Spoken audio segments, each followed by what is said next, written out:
el propósito de esta clase es introducir algunos conceptos básicos sobre la innovación, esperando que sirvan como marco de referencia para el desarrollo de otras clases del curso, más específicamente dedicadas al sector turístico en particular. Cuando uno se refiere a la innovación, creo que lo primero que tiene que tomar en cuenta es que es un término que, más allá de su uso más técnico o teórico, tiene una connotación fuertemente positiva. En general, una empresa o una persona que innovan suele ser favorablemente considerada. La propensión a innovar se asocia con otros valores también mirados positivamente: la creatividad, el ingenio, la capacidad de tomar riesgos, la disposición a salirse de moldes y rutinas. En cambio, cuando nos referimos a personas o empresas que no innovan, esto es visto como una expresión de conservadurismo, como una falta de imaginación o como un sometimiento a costumbres y rutinas establecidas. Por una parte tenemos esta connotación positiva, por otra parte, en el uso habitual del término, se lo suele asociar también a lo que serían innovaciones en productos y en general a productos que tienen un componente tecnológico avanzado. Solemos pensar en computadoras, en teléfonos celulares o en antibióticos de última generación antes que en la rueda o en el arado. Innovaciones que han tenido algún impacto en el desarrollo de la civilización. Entonces la connotamos positivamente, pensamos en productos y sobre todo en productos que tienen algún componente tecnológico. No pensamos en procesos, en general no pensamos en la cadena de montaje como una gran innovación, y, como decía, pensamos en los que tienen un alto contenido tecnológico antes que en otros que no lo tienen, aun cuando su impacto pueda ser muy alto. Pensamos en las computadoras antes que en los contenedores. Probablemente esto se deba a algunas características del mundo en que vivimos, donde la novedad siempre es apreciada positivamente o tiende a ser apreciada positivamente, y donde estamos acostumbrados a una dinámica de cambio tecnológico, sobre todo en las últimas décadas, no solamente muy importante, sino también muy visible sobre nuestra vida cotidiana. Ahora, si bien tenemos estas connotaciones, también es preciso detenerse a abordar algunos enfoques teóricos desde los cuales se ha pensado y conceptualizado con más rigor la innovación. En general, hay un predominio de los enfoques económicos, en general asociados con la obra de un economista austríaco de la primera mitad del siglo XX, que fue Joseph Schumpeter. No nos vamos a detener en un análisis en profundidad de la obra de Schumpeter, pero sí destacar dos o tres aspectos que son relevantes y muy influyentes de su obra. Por cierto, Schumpeter no fue el primero de los economistas que prestó atención a la innovación, aunque algunos de los que lo hicieron no le dieron ese nombre. Digo, desde los economistas clásicos, pasando por Marx, hay el impacto de los enormes cambios tecnológicos asociados con la primera y segunda fase de la revolución industrial fueron tomados muy en cuenta, pero fue Schumpeter el que de algún modo puso en primer plano la innovación. El primero de los aspectos que me interesa señalar es la visión de Schumpeter de la innovación como un fenómeno económico que no puede identificarse con la invención. Schumpeter decía que es posible,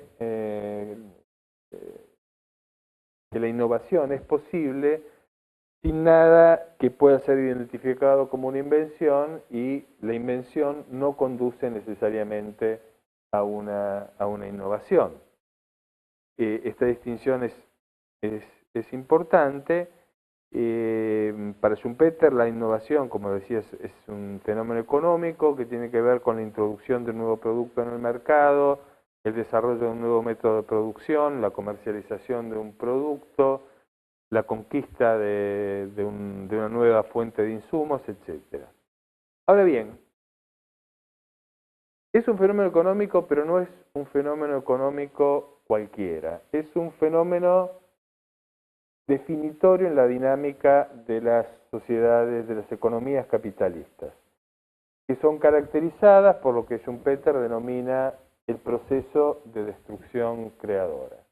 Entonces, la innovación, desde esta perspectiva, estaría en la base de la dinámica de las economías capitalistas.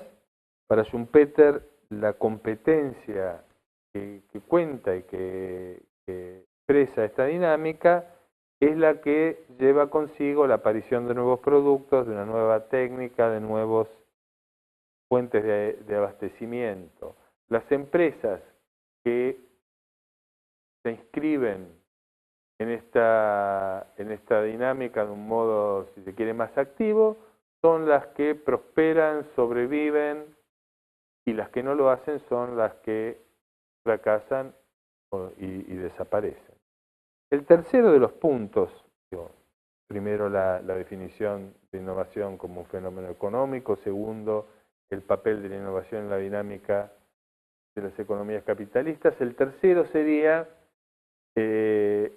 la importancia que asigna la figura de los empresarios, del empresario innovador, que es quien encarna de algún modo esta dinámica y sin el cual no habría en sentido estricto innovaciones ni crecimiento. Entonces, por un lado tenemos esta primera y más influyente vertiente en la conceptualización de la innovación, que es el del pensamiento económico, y en particular el de Schumpeter y sus seguidores. Pero la innovación también ha sido mirada desde el lado de la política científica y tecnológica. Desde este ángulo, sobre todo en las primeras etapas de este pensamiento, la innovación ha sido considerada como una suerte de fenómeno dependiente, en última instancia, de la investigación. Es decir, cuando uno encuentra una innovación, desde este punto de vista las innovaciones suelen ser sobre todo innovaciones de productos, detrás de esa innovación hay alguna idea que en última instancia se remonta a al trabajo de algún grupo de investigación. De algún modo se asume, de manera muy simplificada, a un modelo que va desde la investigación básica a la innovación, pasando por la investigación aplicada y el desarrollo tecnológico. Este modelo era muy satisfactorio para la comunidad de investigadores y para los que hacían política científica y tecnológica, en la medida en que da una receta bastante simple. Si usted quiere tener innovación, ponga dinero en investigación. Muchos expertos consideraron este abordaje insuficiente, pero en general, durante un tiempo, se convirtió en una suerte de sentido común. Entre otras cosas, porque el país que se tomaba como ejemplo por su capacidad de innovación, que era los Estados Unidos, era el que más invertía en investigación y desarrollo. Esto empezó a cambiar en la década del 70 y del 80. No solamente ni principalmente porque los investigadores y expertos empezaron a hacer notar las inconsistencias de este abordaje, sino sobre todo por un fenómeno muy visible en esa época, que fue el ascenso de la economía japonesa. En un momento en que los Estados Unidos y Europa experimentaban una recesión importante, la economía japonesa crecía a muy altas tasas. Y crecía sobre la base de la innovación. La innovación en algunos productos de alta tecnología y sobre todo, como se vio muy rápidamente, en procesos y en organización del trabajo en las plantas.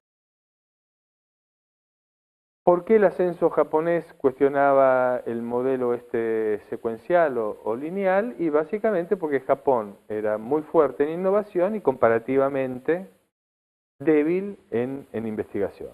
Por lo tanto, a partir del impacto del crecimiento japonés, hubo una cierta convergencia entre los que venían del lado de la economía de matriz schumpeteriana y los que venían del lado de la política científica. Se agregaron también otros que miraban más fenómenos sociológicos de la innovación y también un aporte importante de los que miraban la innovación desde el lado más de la gestión empresarial.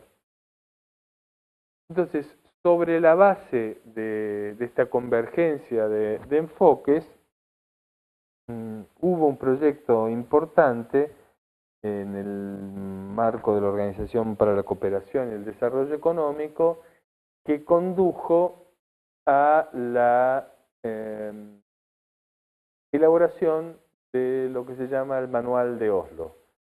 Manual de Oslo simplemente porque Oslo fue la ciudad en la que se originó el grupo, empezó a trabajar el grupo que hizo el manual. Este manual es un manual para medir las actividades de innovación, una guía para hacer encuestas, y tiene la utilidad que,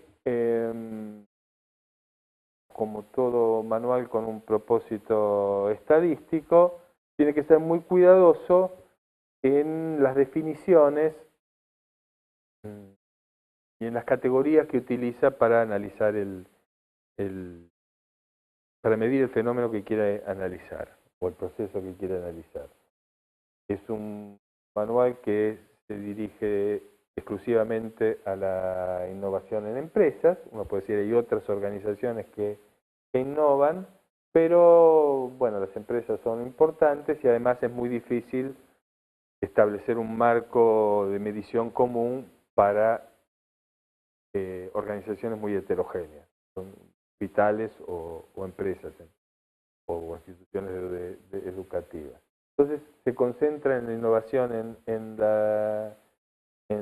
las empresas y